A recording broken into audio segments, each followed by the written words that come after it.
안녕하세요. 신차장기 렌트카의 모든 것 정팀장입니다. 오늘은 저신용 렌트카에 대해서 말씀드리고 어떻게 하면 렌트카 진행이 가능한지와 간편하게 신용 조회를 하는 방법을 안내 도와드리겠습니다. 우선 안타까운 이야기를 해보려고 해요. 오늘자 이제 뉴스를 보면 제2금융권에도 DSR 규제를 도입해서 심사가 강화된다고 합니다. 차량 구매 할부 시 대출 심사를 종전보다 더 까다롭게 할 수밖에 없고, 또 소득이나 재직이 확실하지 않으면 진행이 이제는 불가합니다. 그럼 할부 대신에 차량을 구매하는 방법이 어떤 게 있을까요?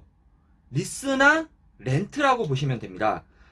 리스나 렌트는 계약 기간 동안 고객님의 명의가 아닌 회사 소유이기 때문에 심사 조건은 더 원활하다고 보시면 되고요. 다만 저신용 고객님들은 리스 진행은 힘들거나 아니면 대신다시로 리스료가 비쌉니다. 그럼 이제 장기 렌트가 진행이 가능한데, 장기 렌트에서 이야기하는 저신용 기준은 어떤 걸까요? 정확한 정의는 없지만 보통 신용등급 6등급에서 9등급 분들을 저신용이라 하고요. 장기 렌트 최소 승인 기준은 통상 신용등급 7등급 이내면서 연체 상태가 아니어야 하고, 보증보험 사고 이력이 없어야 하면서 무보증 조건으로 진행을 해보려고 합니다. 고객님들 중에 아니 어차피 렌트카에서 뭐가 이렇게 까다롭냐고 물어보시거든요.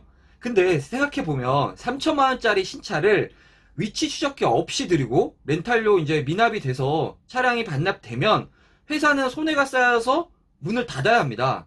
그나마 이제 최소한의 안전장치로 경제 활동을 할 수 있는지 그걸 보고 한해서 차량을 이제 드리는 겁니다. 신용등급이 6등급이나 7등급이시면서 소득증빙도 확실하고 연체 이력도 없고 하시면 이제 무보증 진행으로 신차를 이용할 수 있고요. 만약 이런 조건이 안 된다고 하시면 서울보증보험에서 수수료를 납부하시고 보험을 발행하셔서 보증금 없이 진행도 가능합니다.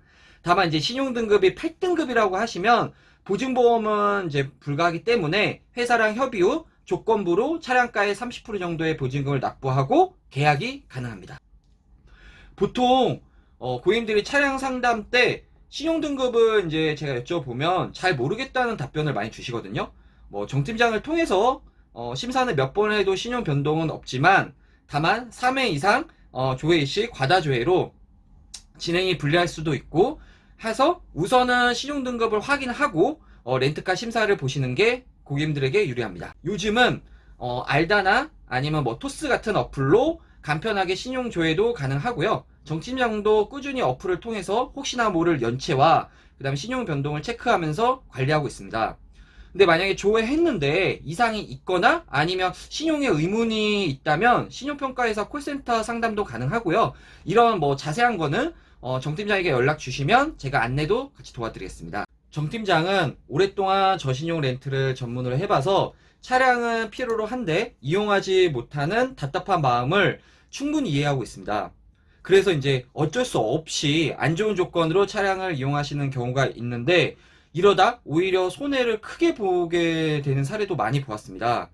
그래서 정팀장이 계약을 안 하시더라도 상담을 제가 편하게 도와드리겠습니다. 언제든지 정팀장에게 편하게 연락 주세요.